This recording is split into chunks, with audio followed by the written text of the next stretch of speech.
네, 빌립보서 우리 묵상하고 있죠. 오늘 말씀은 1장 27절부터 2장 18절 말씀까지 이어지는 고난 중에 처한 하나님 나라 백성이 어떻게 복음에 합당한 삶을 살아갈 수 있을까?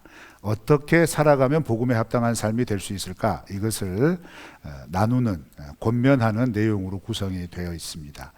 그렇게 전체적으로 구성하는 내용 가운데 오늘 본문 말씀은 그리스도의 복음에 합당한 삶을 살아라는 이제 도전의 말씀으로 우리가 받아들일 수 있겠죠. 우리가 이 말씀을 통하여서 모든 본문을 다 살펴볼 수도 있겠지만 특별히 27절과 28절 이 두 구절을 집중적으로 보면서 2장 18절까지 권면하는 사도 바울의 권면을 이해하는 배경들을 한번 살펴보도록 하고, 이 두 구절 속에 담겨져 있는 복음에 합당한 삶을 살아가는 태도가 어떤 것인지에 대해서 살펴보도록 하겠습니다. 먼저 우리가 이해해야 될 것은 1장을 쭉 살펴보면요, 읽다 보면 복음이라고 하는 단어가 6번 사용됩니다. 그런데 복음이라는 단어가 6번 사용될 동안 5번은 독립적으로 사용이 되지만 오늘 우리가 읽었던 27절에서는 수식어와 함께 사용됩니다. 그리스도의 복음, 이렇게 분명하게 규정을 해 놓습니다. 그럼 복음은 복음이지, 복음이 당연히 그리스도의 복음 아닌가? 하나님의 복음 아닌가? 하나님 나라 복음이지.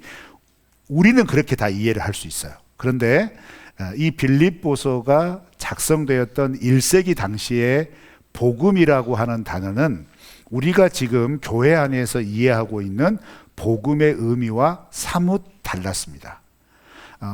우리가 상식적으로도 알고 있죠. 복음이라고 하는 단어는 헬라어로 유앙겔리온이라는 단어입니다. 이 단어는 전쟁터에서 승리한 승리의 소식을, 그 전쟁터의 소식을 기다리고 있는 백성들에게 달려가서 외치면서 그거 참 좋은 소식이다, 그거 참 복된 소식이다 라고 하는 것이 배경으로 담겨져 있는 것이죠. 그래서 1세기 당시에 복음이라고 하는 단어는 이런 배경하에서 또 무엇이 가미가 되냐면, 지금 편지를 쓰고 있는 빌립보 교회 성도들은 빌립보라고 하는 도시에 살고 있거든요. 이 빌립보라고 하는 도시는 주전 42년경에 율리우스라고 하는 율리우스 카이사르라고 하는 왕을 암살한, 우리가 역사적으로 보면 카이사르라고 하는 반란군들과 그것을 진압하기 위하여서 우리가 알고 있는 안토니우스와 옥타비아누스, 어렵죠 이름이, 이런 사람, 하여튼 유명한 인물이에요. 그런데 성경에 보면 아우구스투스라고 불리워지는 인물이 옥타비아누스입니다. 그러니까 그 반란을 진압을 한 거예요. 근데 그 반란 진압의 결정적인 장소가 어디냐면 이 빌립보 평원입니다. 이 빌립보 평원에서 옥타비아누스와 안토니우스 연합군이 이 반란군을 완전히 섬멸하고 로마의 새로운 정권을 잡습니다. 그리고 나서 이제 우리가 신약 성경의 배경이 되는 아우구스투스라고 표현되는 옥타비아누스가 후에 로마의 전성기를 여는 황제가 됩니다. 그런데 이 로마의 전성기를 연 황제의 그 어떤 배경이 서려 있는 도시이기 때문에 이 도시는 이렇게 전쟁에 승리하고 나서 옥타비아누스와 안토니우스가 그것을 기념하여 계획적으로 만든 도시입니다.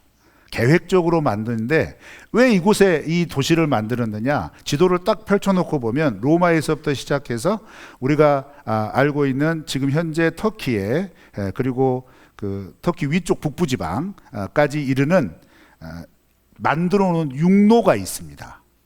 육로가 있는데 이걸 그 로마에서부터 시작되어져서 군대가 용이하게 달려갈 수 있는 그 거점을 따라서 쭉 만들어 놓은 갑자기 이름이 생각이 안 나네. 하여튼 그 길이 있어요. 그런데 그 길의 딱 중간 지점에 있어요, 이 빌립보라는 도시가.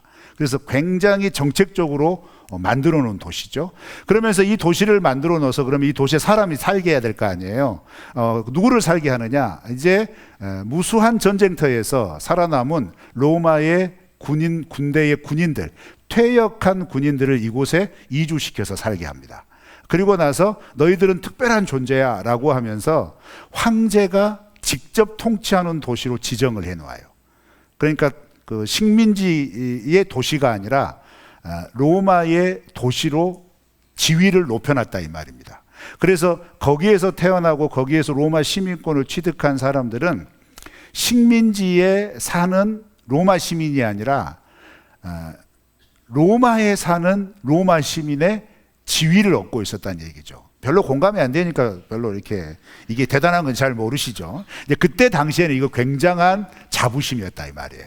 그러니까 그 빌립보 도시, 특별히 1세기 당시 사도 바울이 이 편지를 썼을 때 빌립보 도시를 구성하는 대부분의 구성원들이 그렇게 만들어 놓은 도시에 퇴역한 군인들이 중심으로 살고 있기 때문에 황제에 대한 충성심이 대단했다 이 말이에요.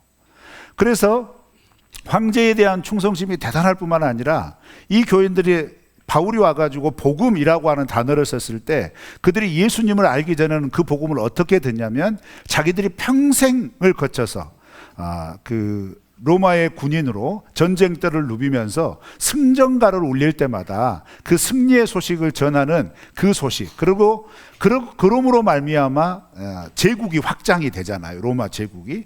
그리고 그 제국 안에 미쳐지는 황제의 영향력, 황제의 힘, 황제의 부, 황제의 권력, 황제의 명예, 이런 개념으로 고착화되어 있었다는 얘기예요. 그러니까 복음 그러면 하나님을 믿지 않는 사람, 예수 그리스도를 전해 듣지 않는 그때 당시 대부분의 로마 시민들은 어떻게 받아들였냐면 로마 황제가 주는 힘, 로마 황제의 기쁜 소식, 로마 황제의 권력, 이런 식으로 받아들였다는 얘기죠.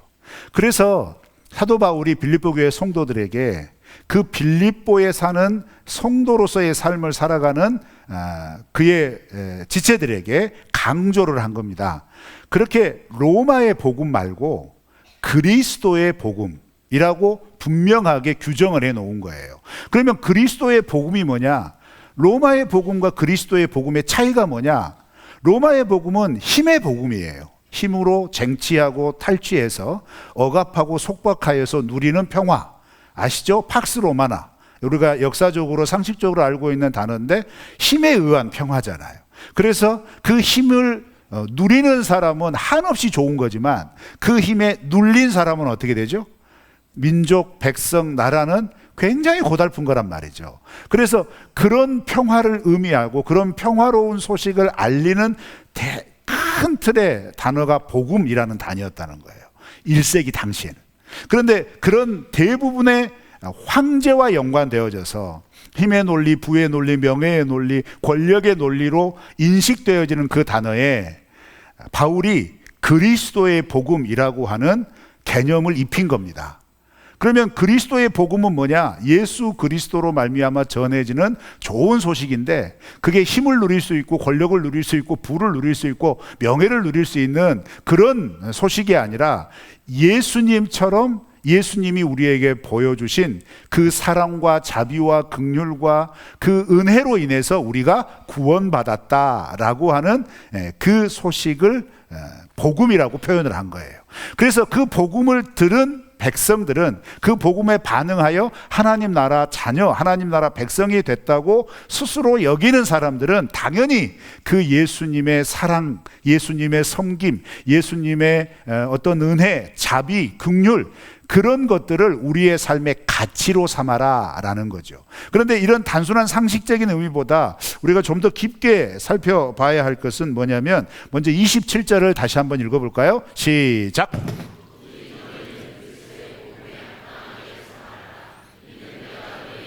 가보나 떠나 있으나 너희가 한 마음으로 서서 한 뜻으로 복음의 신앙을 위하여 협력하는 것과 예, 오직 너희는 그리스도의 복음에 합당하게 뭐 하라고 그래요? 생활하라라고 명령을 합니다. 이거 명령문이거든요. 그런데 여기에서 그리스도의 복음에 생활해라 라고 하는 이 생활하라라고 번역된 단어가 그렇게 행동해라, 그렇게 행하여라 라고 쓰는 일반적인 단어가 아니라 신약 성경에서 딱 한 번 사용된 단어입니다. 그게 뭐냐면 플리투오마이. 발음 어렵죠? 헬라어가 그래요. 그런데 이 단어는 어떤 단어와 연관이 되어 있냐면 빌립보서 3장 20절 말씀, 우리 다 같이 한번 읽어볼까요? 나올 겁니다. 시작. 그러나 우리의 시민권은 하늘에 있는지라 거기로부터 구원하는 자 곧 주 예수 그리스도를 기다리노니. 네, 여기에서 시민권으로 번역된 플리투마라고 하는 단어의 동사형입니다. 그러면 무슨 말이에요? 시민의 의무에 맞게 살아라 이 말이에요. 시민권을 가지고 있다면 그 시민권에 따른 의무에 합당하게 살아라 이런 의미가 되는 거죠. 자, 그러면 이 말을 이제 쉽게 표현하자면 이거예요.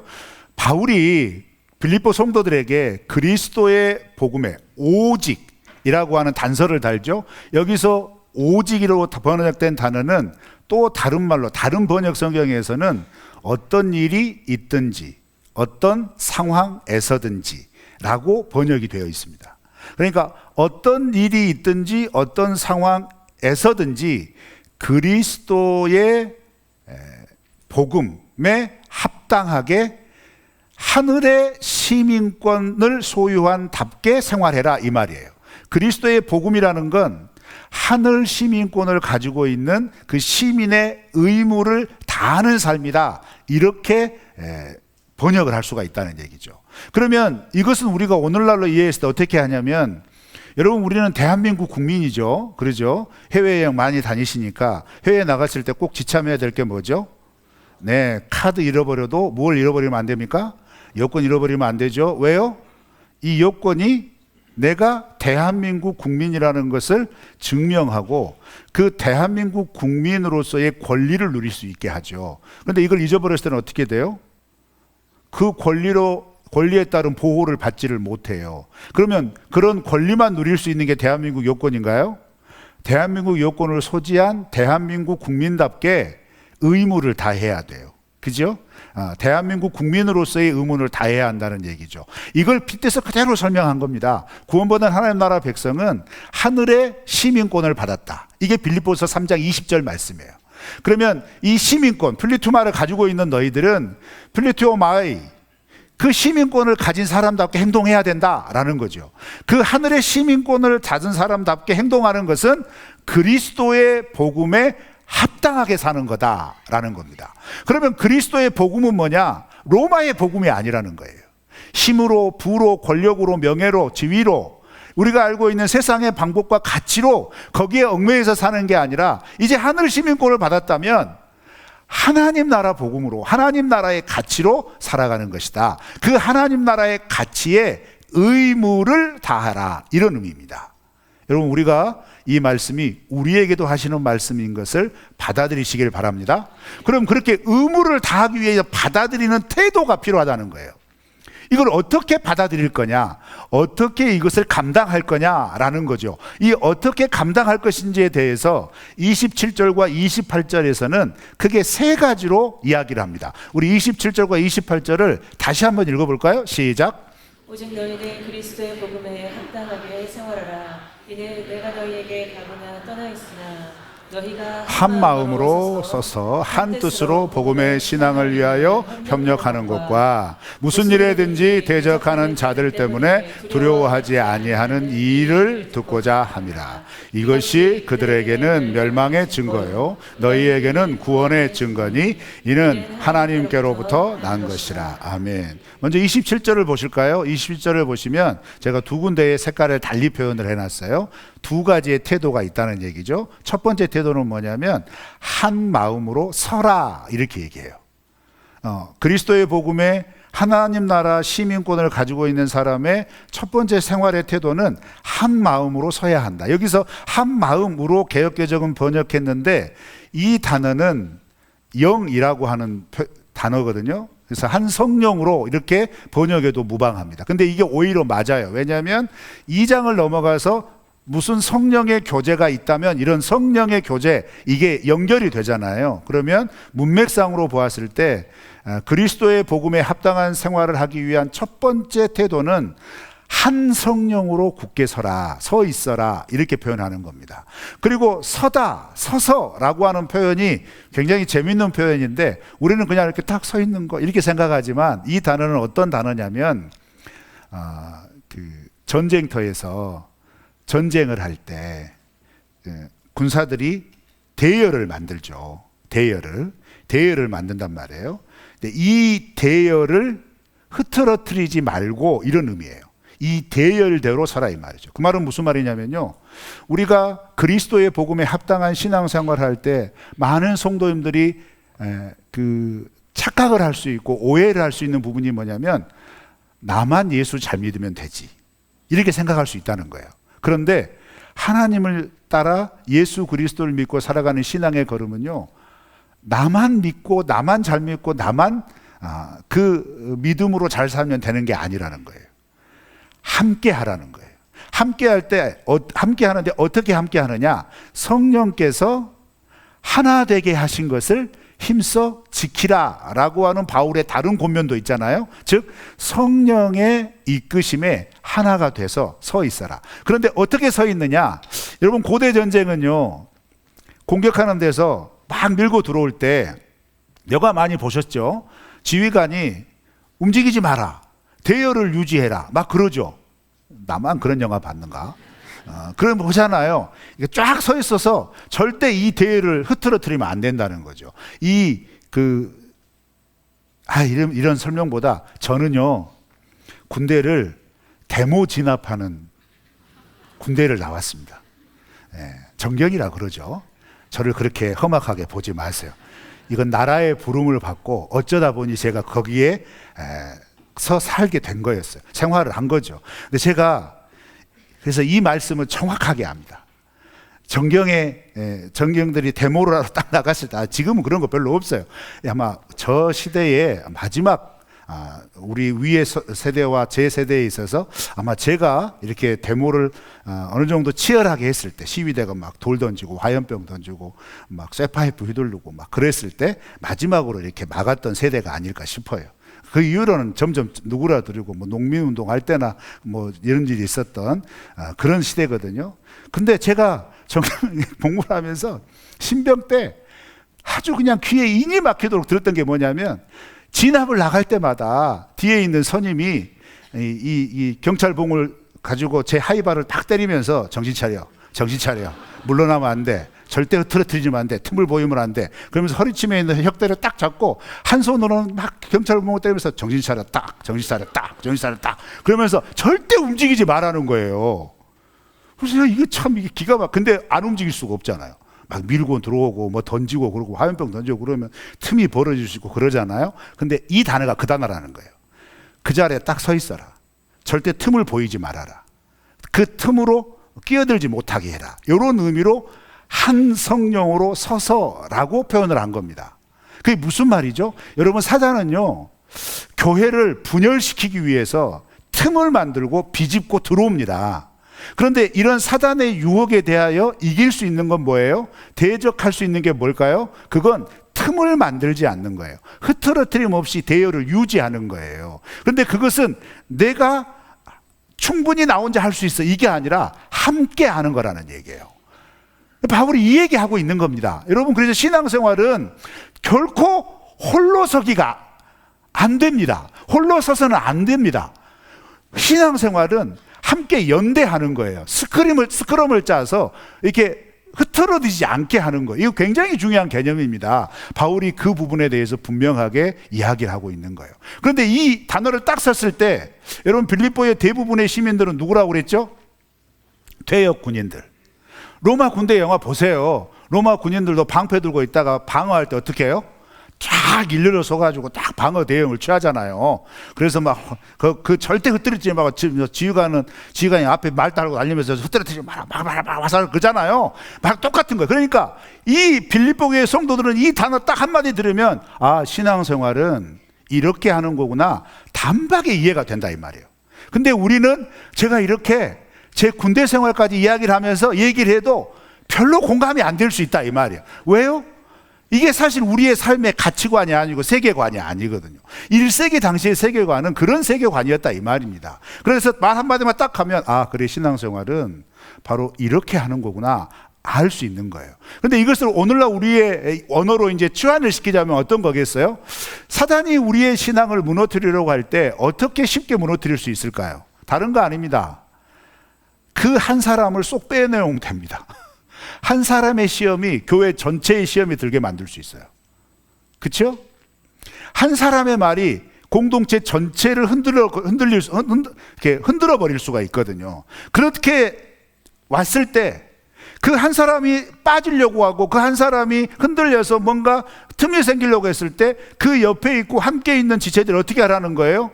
야, 네가 왜 그렇게 했어? 네가 그럴 만했어. 이렇게 그 세상의 가치, 세상의 시각으로 판단하고 하지 말고 성령께서 행하게 하시는 대로 품고 잡아주고 끌어주고 이렇게 붙잡아 주어서서 그 신앙에 서 있을 수 있도록 하여라 이 말이에요. 로마의 복음은 힘 없는 사람은 속박당해야 돼요. 로마의 복음은 잘못한 사람은 도태시켜야 돼요. 가차없이 없애야 됩니다. 그런데 그리스도의 복음은 뭐예요? 오히려 힘 없는 사람을 붙들어줘라 이 말이에요. 고통당하고 있는 사람 기다려줘라 이 말이에요. 흔들리고 있는 사람 붙잡아줘라 이 말이에요. 그게 어떻게 가능하냐? 내 마음, 이제껏 내가 살아왔던 세상의 방식으로는 어려워요. 그렇지만 성령께서 우리에게 주시는 은혜를 따라 품고 기다려주고 붙잡아주고 그렇게 하면서 공동체의 대열을 흐트러뜨리지 말아라.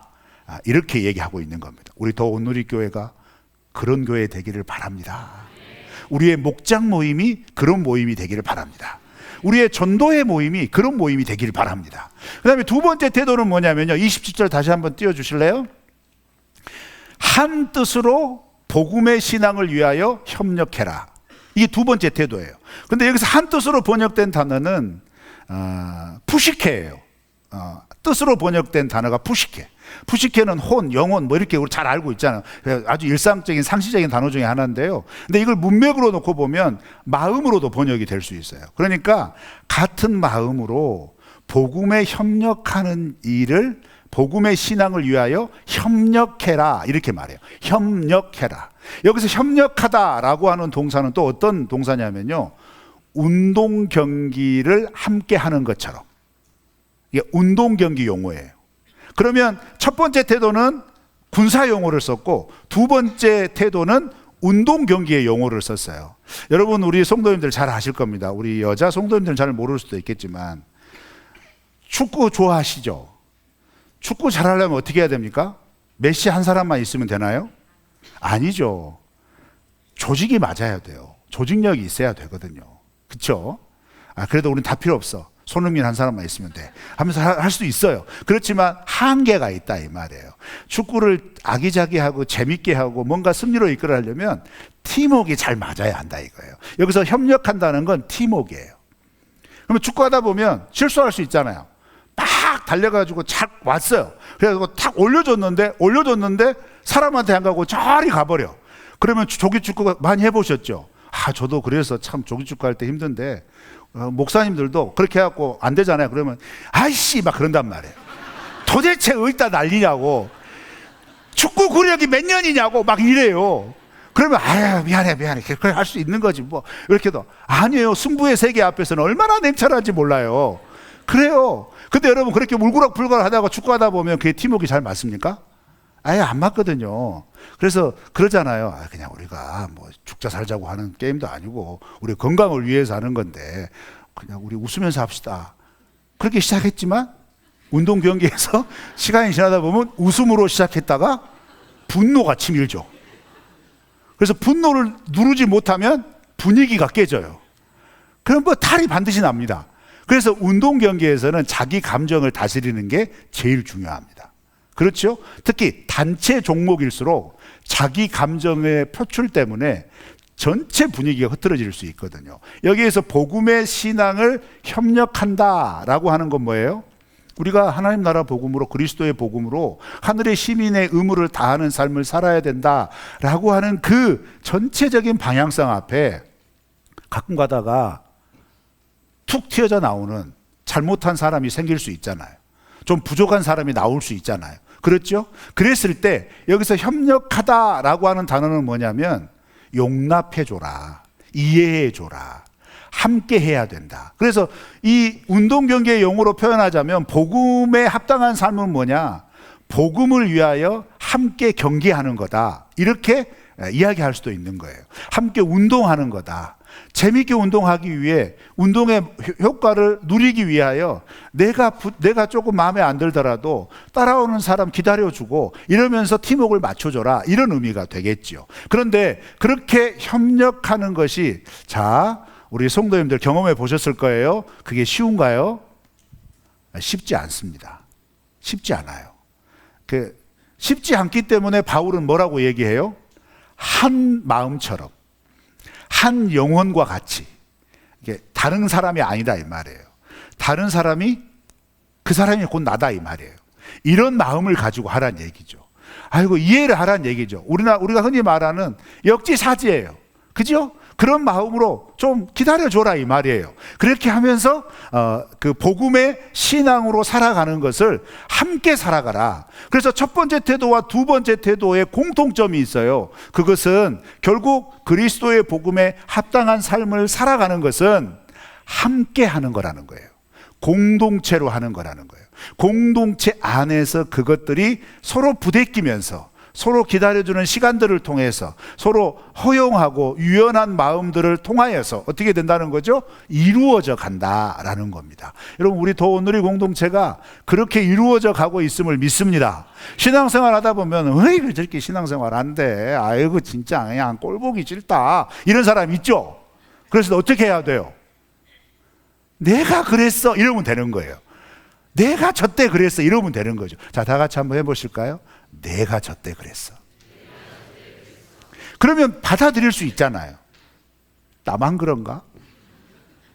근데 오늘날 교회에서 사라진 게 뭐죠? 지금 이 세대의 세태와 똑같거든요. 개인주의예요.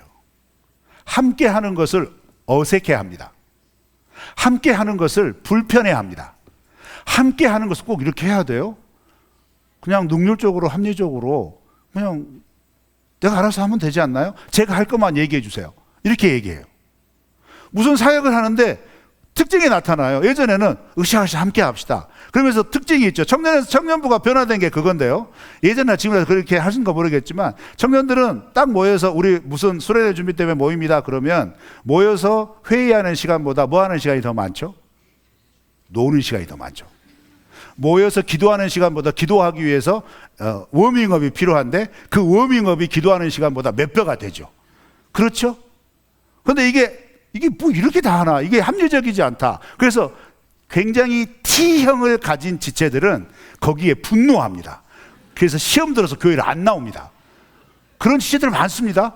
왜 안 나가냐? 왜 안 보이냐? 그러면 목사님 생각해 보세요. 내 시간이 금쪽 같은데 기도하자고 모여놓고 모이면 막 지들끼리 얘기하고 좋다고 노래 뭐 히시덕거리고 뭔 얘기하는데 진지해져가지고 기도 안 해요. 물어보기도 어려울 만큼 뭐 자기들끼리 뭔가를 얘기하는데 그렇게 멍뚱하다가 1시간 지나서 기도해야 한단 말이에요. 내 시간은 뭡니까? 이게 이런 마음, 이런 어떤 시가 요즘은 더 그래요. 그래서 여러분 청년 사회가 참 힘듭니다. 헌신도 안 하려고 그러고 뭐 한다고 그래도 모이지도 않고 한다고 해서 진행하면 뭐랄까 딱 자기 기준이 있어요. 자기 기준대로만 하려고 그래요. 그런데 자기 기준대로만 하려면 그게 무슨 연합이에요? 그게 무슨 공동체냐고요. 그럼 청년들만 그럴까요? 우리 청소년들만 그럴까요?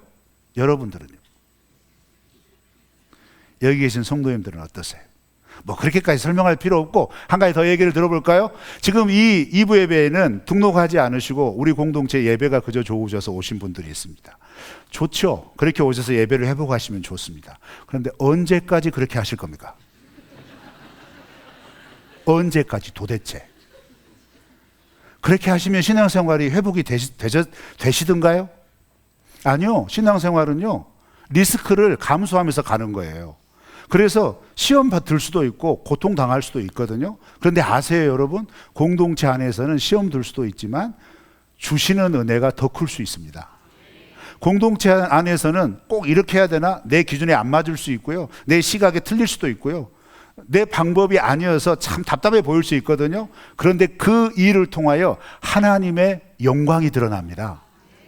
그러니까 꼭 내 방법이 아니더라도, 내 시각이 아니더라도, 야, 하나님은 이렇게 하시는구나 깨우칠 수 있는 곳은 어디냐? 결국 공동체 안에 있을 때 가능하다 이 말이에요. 그것을 깨우치는 과정은 무엇을 통해서냐? 결국 부대끼는 과정을 통해서라는 얘기예요. 그러니까 사도 바울은 분명하게 이야기를 하는 겁니다. 그리스도의 복음에 합당한 생활이라는 것은 홀로 광야에서 생활하는 게 아니라는 거예요. 수도원으로 들어가는 거 아니라는 거예요. 산골짜기로 들어가는 거 아니라는 거예요. 어디에 있어야 된다는 거예요? 함께 있어야 된다는 거예요. 지체들과 함께 이 그리스도의 복음을 감당하기 위하여 함께 그 자리에서 대오를 흐트러뜨리지 않고 함께 운동 경기하듯이 서로를 북돋아주면서 걸어가는 걸음이 결국 그리스도의 복음에 합당한 생활이다라는 겁니다. 여러분, 우리 더 온누리 공동체 안에 이 당연한 하나님의 말씀이 아주 일상적으로 드러나는 건강한 공동체 되기를 바랍니다.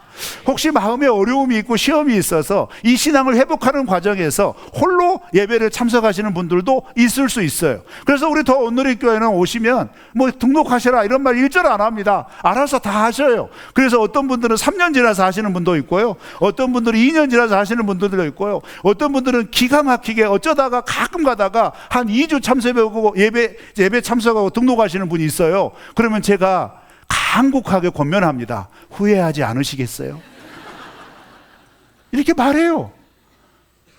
너무 길게 홀로 하려고 하지 마세요. 공동체 안으로 들어오셔야 합니다. 왜요? 그게 하늘의 시민권을 가진 그 의무를 감당하기 위하여, 그 권리도 누리기 위하여 하나님께서 마련하여 주신 터입니다.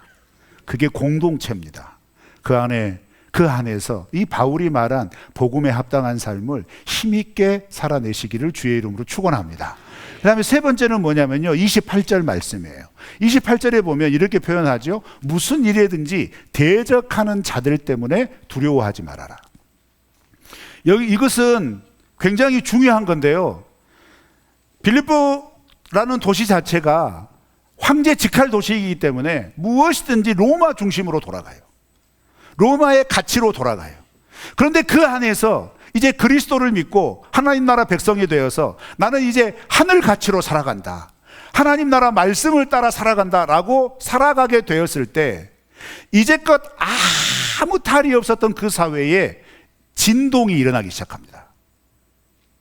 그 만들어 놓은 익숙한 체계, 만들어 놓은 그 구조 속에서 아무렇지도 않고 평안하게 살았던 그곳에 나는 이것보다 하나님 나라 가치, 로마의 어떤 통치보다 하나님의 통치라고 하는 그런 분명히 다른 가치로 삶을 살아갈 때 도드라질 수밖에 없다 이 말이에요. 도드라질 수밖에 없으니까 반드시 그에 따른 제재가 들어오죠. 당시 1세기 당시의 세계관에서는 힘 있는 사람이 곧 법이니까 그런 사람들에 의해서 제재가 들어오고 이 핍박이 들어올 수밖에 없다 이 말이에요. 그러면 그것을 두려워하지 말아라. 그것은 곧 너가 하나님 나라 시민으로 하나님 나라 가치를 따라 예수 그리스도의 복음대로 살고 있는 증거가 될 거다. 핍박하는 그 사람들은 그것이 멸망당할 근거가 되지만 이 핍박 당하는 너희들에게 있어서는 하나님 나라 들어갔을 때, 하나님 앞에 섰을 때에 그것은 곧 상급의 근거가 된다 이 말이에요. 여러분, 그래서 말씀의 가치대로 살아가는 것을, 특별히 이 세상 속에서 이 말씀의 뜻과 가치로 살아가는 것을 두려워하지 않기를 축원합니다. 실제적인 어려움이 나를 둘러싸도 그것 때문에 하나님 나라 백성으로서의 가치를 포기하지 않으시기를 주의 이름으로 축원합니다. 말씀을 정리합니다. 그래서 여러분, 1장 27절부터 28절에 담겨져 있는 그리스도의 복음에 합당한 삶을 살아내는 세 가지 태도, 한 성령 안에서 굳게 서 있어라, 한 마음으로 복음의 신앙에 협력해라, 팀워크를 이루어라, 그리고 세상의 도전으로부터 두려워하지 말아라 라고 하는 이 태도를 가지고 이어지는 2장 18절까지, 곧 이어져서 29절 30절에서는 고난이 너희들에게 분명히 있을 거다. 근데 그 고난은 두려워하고 숨는 게 아니라 직면하여 극복하는 거다는 거예요. 2장 1절부터 4절은 교회 안에 이렇게 대우를 짜고 함께 팀워크를 이루어서 가기 위하여서 필요한 성품을 얘기해 줘요. 성품을. 그래서 자기 중심보다는 우리 공동체 안에 있는 지체들을 돌아보는 이타적인 태도를 취해라 라고 이야기를 하는 겁니다. 그리고 나서 우리 본문에 나와 있지 않지만 우리 교회 핵심 구절이잖아요. 빌립보서 2장 5절. 너희 안에 이 마음을 품으라. 곧 그리스도 예수의 마음이니 하면서 또 우리가 추구해야 할 예수님의 마음이 어떤 것인가를 쫙 설명을 해줘요.